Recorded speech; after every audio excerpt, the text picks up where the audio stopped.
এই হোস্টেল ডেজের আগে জাস্ট শুরু হওয়ার আগে আমি বেশ কিছু কিছু মাস কাজ করছিলাম না। আমি ছেড়ে দিচ্ছিলাম সব কাজ, যা আসছিল। কারণ আমি মেন্টালি এমন একটা জায়গায় ছিলাম, আমি খুব খারাপ একটা ফেজের মধ্যে দিয়ে যাচ্ছিলাম। কারণ আমার বাবা মারা গেছিল তার আগে। ২০২১ এর 15th জুন বাপি মারা গেছিল।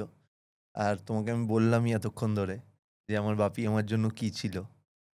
ইভেন তুমি আমার কথা শুনে বুঝবেও না যে আমার বাপি এখনো মারা গেছে। না, আমার মনে আমি হয় এই শুনে হ্যাঁ, অবাক হলাম। মানে কারণ আমি আমার জিজ্ঞাসা করলাম একদমই। কারণ যে আমার বাপি আমার মনে হয় সবসময় আমার সাথে আছে। আমি এভরিডে এখনো কথা হ্যাঁ, বলতে পারি বাপির সাথে।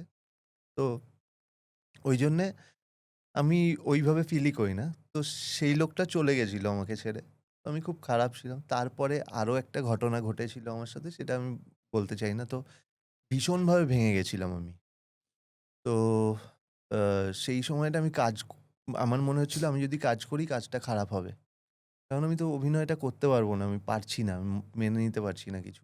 মানে রোহান থেকে বেরোতেই পারছি না। রোহানের কষ্টটা নিয়েই থাকার চেষ্টা করছি। নিজেকে হিল করার চেষ্টা করছি।